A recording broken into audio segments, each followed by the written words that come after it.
Bonjour à tous et bienvenue dans ce journal de cinéma numéro 14. Je continue de vous parler de tous les films que je regarde et aujourd'hui, The Irishman de Martin Scorsese.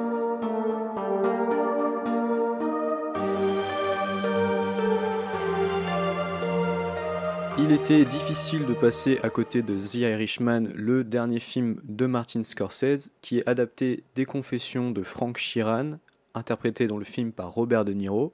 Frank Sheeran, c'est nul autre que le Irishman du titre, un homme qui, après ses premières rencontres avec la mafia, va devenir un tueur à gages, notamment au service de Russell Bufalino, joué par Joe Pesci. Au fil de ses activités au cœur de la pègre, il va finalement faire la rencontre de Jimmy Hoffa, incarné par Al Pacino, syndicaliste et grande figure de l'histoire américaine du XXe siècle, bien que méconnu en Europe. Comme toujours, je commencerai sans spoiler, puis nous irons plus loin dans l'exploration du scénario. Il est bon de rappeler que c'est un film Netflix et donc que malheureusement je l'ai vu à la télévision. Je préfère cependant le voir à la télé que nulle part, car il faut quand même se rendre compte que personne note que Netflix actuellement aurait pu financer un film de 3h30 coûtant près de 160 millions de dollars, ce qui est absolument colossal, et de plus avec un casting certes de stars, mais des stars vieillissantes. Au-delà de ces critères, c'est un film qui en plus, dans sa durée, n'est pas franchement spectaculaire dans son rythme. Évidemment, Netflix a financé le film pour consolider son image de marque et s'acheter en quelque sorte une légitimité artistique. Il est quand même bon de rappeler que la plupart des produits Netflix sont en majorité formatés pour le grand public et qu'ici on a un peu affaire à l'exception, comme avec Roma d'Alfonso Cuarón.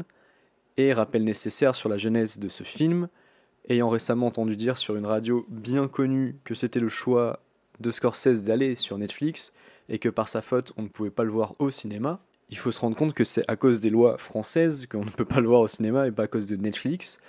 Ainsi, quand on sait qu'un film produit par un studio et qui a coûté presque 2 fois moins cher, comme Ad Astra par exemple a vu sa fin être imposée au réalisateur, on se dit que c'est quand même pas plus mal que Netflix ait permis à Scorsese de faire le film qu'il avait envie de faire et le financer à hauteur de 160 millions de dollars, je le rappelle, ce qui est vraiment énorme.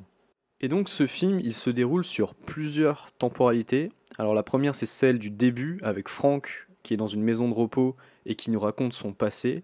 La deuxième, avec la journée où Frank se rend avec Russell au mariage de son avocat, et qui semble se dérouler après la carrière de gangster de Frank. Et la troisième timeline, c'est en fait les scènes qui illustrent le récit de Frank depuis l'hospice. En bref, ce qu'il faut retenir, c'est que c'est un film qui alterne entre 3 lignes narratives, et donc on a des allers-retours dans le temps via pas mal de flashbacks. Et pour commencer, je vais parler de la durée du film qui a beaucoup fait débat, et c'est sûr qu'à l'ère des vidéos brutes de 40 secondes et des conférences TED de 13 minutes qui ont pour but de garder le spectateur attentif, c'est clairement une anomalie de regarder un film de 3h30 avec un rythme pareil. Le problème provient aussi du fait de regarder ce film chez soi à la télévision, où le nombre de distractions possibles va être beaucoup plus élevé que dans une salle de cinéma, bien sûr. Et The Irishman, c'est un film qui demande à être plongé dedans. Très clairement, il faut couper tout téléphone, ne pas être dérangé.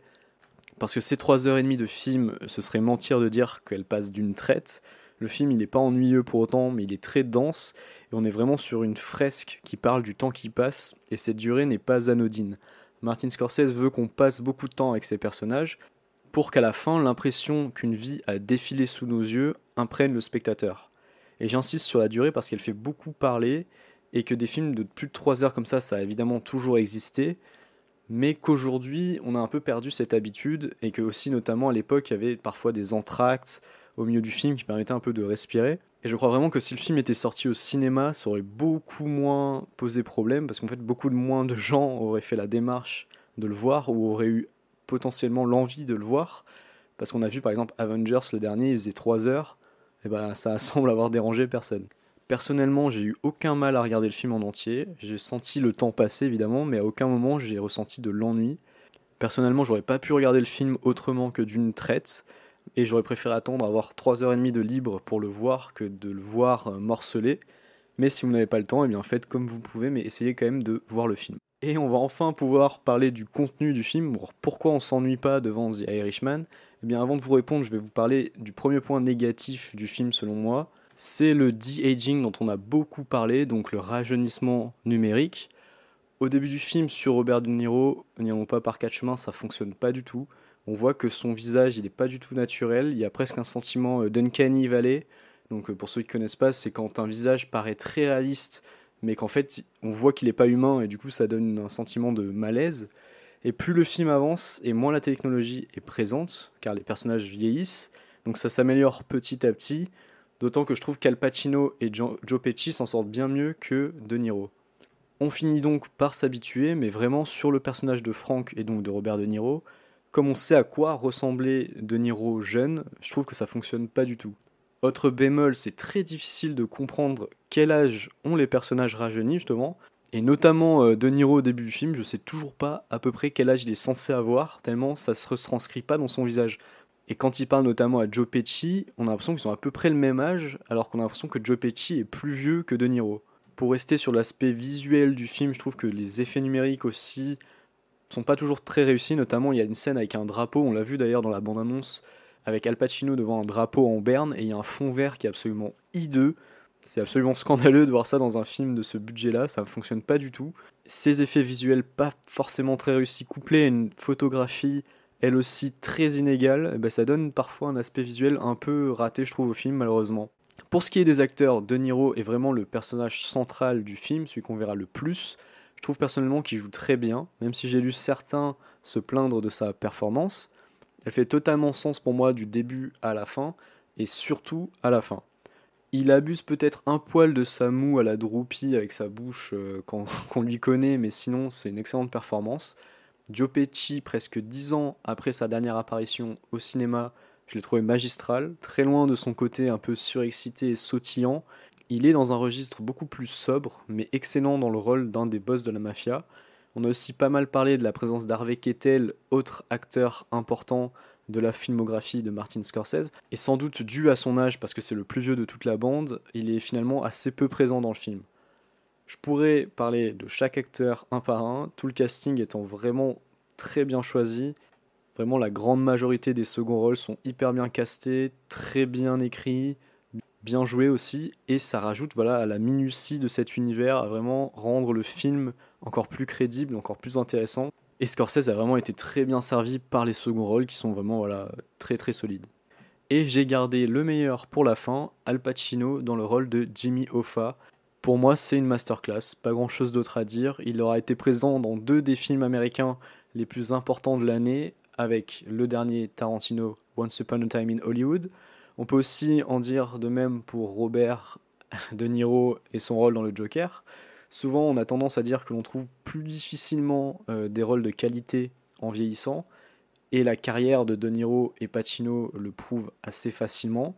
Et offrir ces 2 rôles, c'est un cadeau immense de la part de Scorsese, et ces acteurs ont su vraiment lui rendre l'appareil, tellement le trio de tête excelle.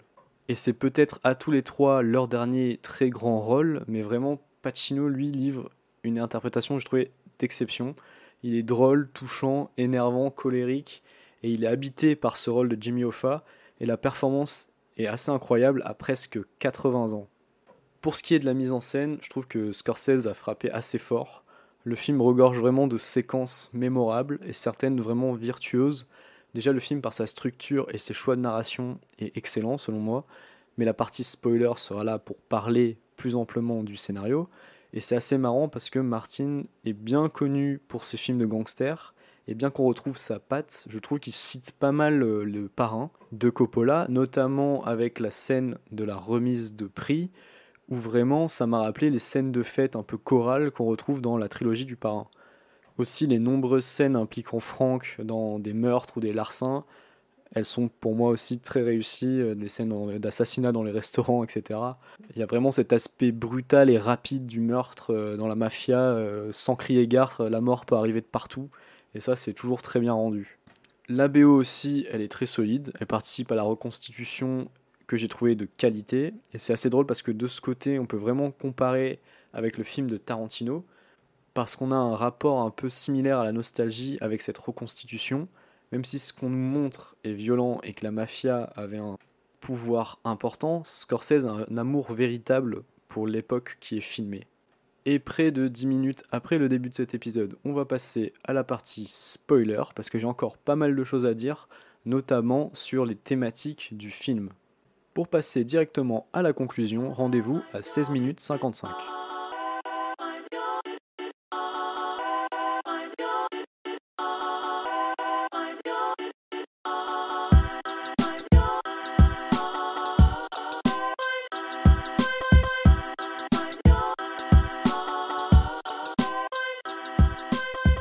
Et pour commencer cette partie spoiler, personnellement je me suis demandé quelle était la part de vrai et de faux dans ce film, étant donné que je connaissais un peu l'histoire de Jimmy Hoffa et que j'ai un peu tiqué quand on assiste à une forme de reconstitution de son assassinat. Pour moi, sa disparition en fait n'avait jamais été résolue, et ce n'est qu'après le film que j'ai vu que le vrai Frank Sheeran avait confessé être responsable de l'assassinat de Jimmy Hoffa. Mais j'ai vu aussi que cette confession était contestée. C'est également à ce moment que j'ai appris que le film était adapté de ces mêmes confessions, et le script du film donne vraiment envie de démêler le faux du vrai et de s'intéresser plus en détail à ces confessions. Et j'ai trouvé d'ailleurs que ce scénario était extrêmement réussi, tout d'abord parce qu'il va brasser un nombre très fort et important de thèmes, évidemment celui de la mafia et de ce que c'est qu'être un gangster, dans une approche assez mélancolique et dépressive qui m'a un peu fait penser au Soprano, la série de David Chase, parce que c'est finalement pas tellement liquider des gens ou faire des choses illégales qui dérangent Frank, mais c'est ce qui va lui rester, notamment avec sa famille et ses amis. Sa famille d'abord qui n'est évidemment pas dupe sur qui est Frank, et notamment sa fille Peggy. Peggy, elle va tout de suite comprendre que son père assassine des gens et que c'est un malfrat après la séquence assez incroyable où Frank va agresser l'épicier du coin après une légère altercation avec sa fille. Peggy, c'est celle qui semble le moins accepter la situation de son père, et c'est pour ça qu'elle va se sentir plus proche de Jimmy Hoffa, qui lui représente donc la figure un peu honnête, qui aide les gens avec son syndicat. Et c'est évidemment l'assassinat de Hoffa qui va définitivement enterrer leur relation jusqu'à la fin de la vie de Frank. Et je pense notamment à cette scène vers la fin du film où Frank se rend à la banque pour essayer de parler à Peggy une dernière fois et que j'ai trouvé déchirante. Et c'est là où je trouve que le film va se rapprocher de ce qu'on a pu voir dans Les Sopranos, c'est que dans les deux cas, on va ressentir la peine des personnages alors que ce sont des ordures absolues. Mais c'est également aussi une manière de montrer l'endoctrinement de la mafia. Je pense notamment à la scène de la remise de prix, qui vraiment rappelle donc les scènes chorales du parrain, où Russell va vraiment demander à Frank de choisir entre son ami ou le milieu. Et pour avoir vu quelques documentaires sur la mafia italienne, il y a vraiment ce sentiment de famille où on t'explique quand tu rentres dans la mafia que ta famille maintenant, ben, c'est la mafia, alors qu'au final, cette famille-là n'agit que pour elle-même. Et quand il faut liquider quelqu'un ou se séparer de quelqu'un, et ben ce sera fait sans aucun problème et aucun scrupule. Et c'est ce qui se passe un peu avec De Niro. Jimmy Hoffa, ça a beau être son ami, et ben il va quand même pas hésiter à s'en débarrasser parce qu'il est obligé, parce qu'on lui a dit, parce que c'est sa famille, sa nouvelle famille, sa vraie famille qui va lui demander. Et ça se traduit notamment dans une scène mémorable entre De Niro et Al Pacino, où Jimmy Hoffa comprend donc qu'on veut se débarrasser de lui, et où il donne l'impression de ne pas vraiment se rendre compte de la gravité de la situation, alors que Frank n'arrive pas à le convaincre, avec quasiment les larmes aux yeux, qu'il faut qu'il renonce à briguer la présidence de son syndicat. Et je pense que sans plus attendre, il faut qu'on parle de la dernière partie du film, qui donc pour moi est vraiment la meilleure. Je parle évidemment de ces minutes où l'on suit Frank Sheeran et donc Robert De Niro dans ces dernières années. C'est pour moi la partie, le passage le plus intéressant du film, où Scorsese, à la manière d'Almodovar cette année, va un peu se projeter dans son personnage pour nous parler de la vieillesse, de la peur de la mort, et vraiment de l'héritage, de la trace qu'on laisse après sa mort. Et ça va vraiment être à ce moment que le film prend toute sa dimension testamentaire et que Scorsese semble nous indiquer que c'est probablement son dernier film. Avoir utilisé De Niro, qui est vraiment l'acteur emblématique de son cinéma, ça renforce vraiment ce sentiment et ce propos d'un chant du cygne du duo. Et Martin, il filme vraiment avec une mélancolie son ami, ses amis vieillissants, que ce soit Joe Pesci en prison ou De Niro qui ne peut plus tenir debout et qui termine sa vie seul dans une maison de retraite où plus personne ne semble savoir qui était Jimmy Hoffa, un personnage du passé tout comme lui. Et si De Niro était peut-être jusque-là le moins bon acteur du trio, il livre vraiment une performance incroyable dans ses dernières scènes. J'ai presque eu l'impression une semaine après avoir vu le film, que c'était ce qui me restait le plus du film, et que cette dernière partie magnifique, elle éclipsait presque à elle seule tout le reste de ce qu'on a pu voir. Pourtant, il y a un nombre de scènes mémorables, je trouve, comme toute la séquence précédente qui mène à l'assassinat de Hoffa, avec là encore un De Niro impeccable qui joue très bien la résignation et la peine d'avoir à tuer son ami, qui finalement s'estompe assez vite une fois que le boulot est fait.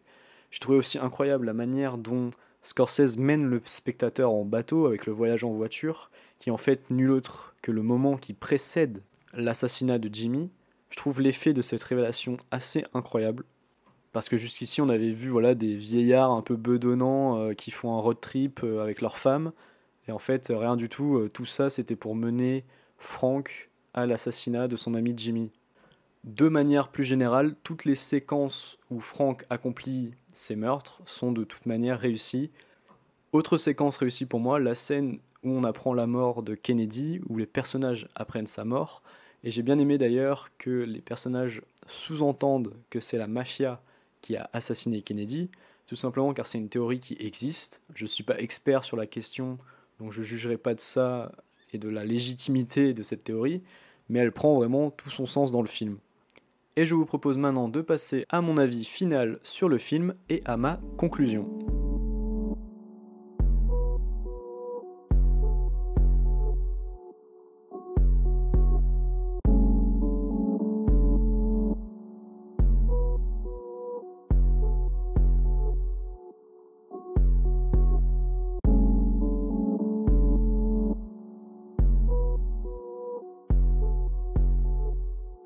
Est-ce que je recommande The Irishman de Martin Scorsese? Et donc bien sûr je recommande The Irishman de Martin Scorsese parce que c'est un réalisateur important et que de toute manière son cinéma mérite toujours qu'on s'y intéresse, même s'il n'a pas fait évidemment que des chefs-d'œuvre. Mais The Irishman, c'est un vrai film testamentaire, un tour d'honneur où il rend hommage à ses acteurs et donc à son cinéma.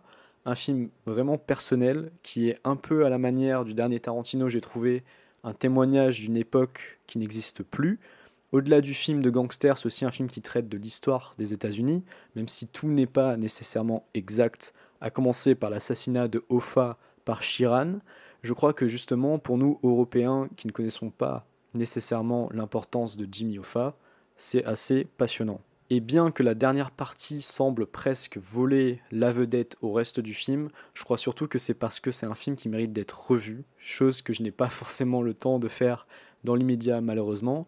Revu parce qu'il est dense, parce que de par son écriture, son développement, il regorge de détails et que j'ai trouvé que le voyage que nous proposait Martin Scorsese était incroyablement réussi. Je suis pas sûr que tout le monde pourra outrepasser l'aspect technique un peu boiteux de la première partie. J'ai vu pas mal de gens s'en plaindre et je peux comprendre que ça pose problème. Pourtant, je crois qu'il est impossible de pas au moins essayer de voir ce film, tout simplement parce que c'est un des événements cinéma de cette année 2019 et que c'est un des derniers films de Scorsese, c'est certain, voire son dernier, et que ses adieux au genre et à ses acteurs fétiches valent très largement le détour.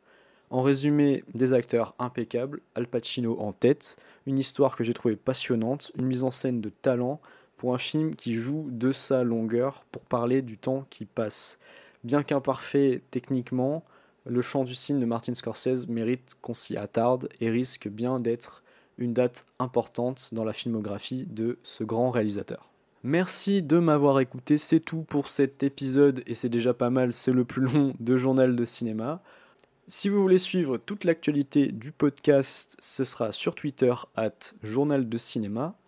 Et pour ne manquer aucun épisode, vous pouvez me suivre sur votre plateforme d'écoute favorite. Le podcast est disponible sur Deezer, Apple Podcast, Spotify, Podcast Addict ou encore Pocket Cast. Moi, je vous retrouve au prochain épisode. Bye!